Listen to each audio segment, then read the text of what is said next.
Magandang umaga, Pilipinas. Narito ang magiging lagay at taya ng panahon ngayong Lunes at sa mga susunod na araw.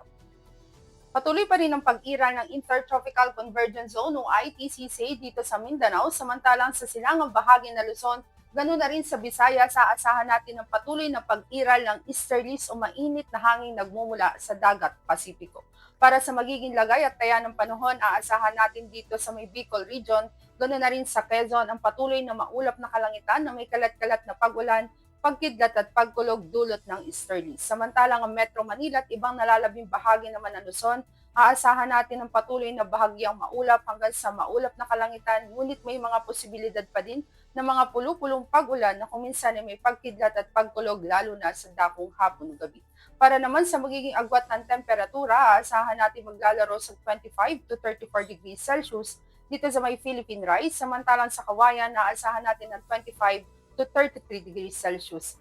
Dito naman sa Baguio, aasahan natin ng 18 to 24 degrees Celsius. Sa Pampanga, aasahan natin ng 26 to 33 degrees Celsius.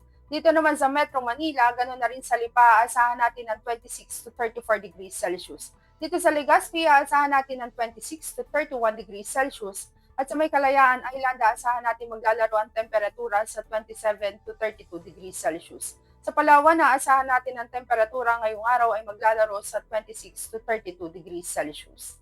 Dito naman sa Kabisayaan, aasahan natin dulot din ng easterlies. Ang buong Visayas ay makakaranas ng maulap na kalangitan na may kalat-kalat na pag-ulan, pagkidlat at pagkulog. Dito naman sa Mindanao, asahan natin bagaman may epekto pa rin ng ITZZ, may gradual na pagganda ng panahon, bahagyang maulap hanggang sa maulap na kalangitan, ngunit may mga posibilidad pa rin yan ng mga pulupulong pag-ulan na kuminsan ay may pagkidlat at pagkulog.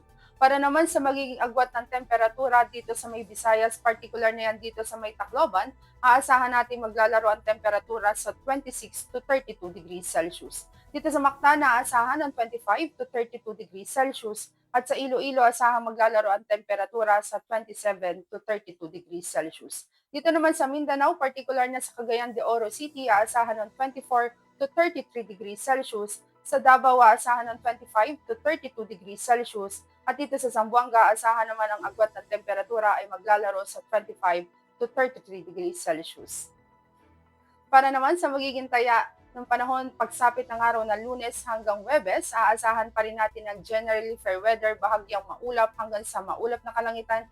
Ngunit may mga posibilidad pa rin yan ng mga pulupulong pag-ulan na kuminsan ay may pagkidlat at pagkulog, particular na yan dito sa Metro Manila, sa Cavite, Angeles, Salipa, Puerto Princesa, Kalayaan Island, sa Philippine Rise, sa Lapu-Lapu, sa Davao, at maging sa Zamboanga.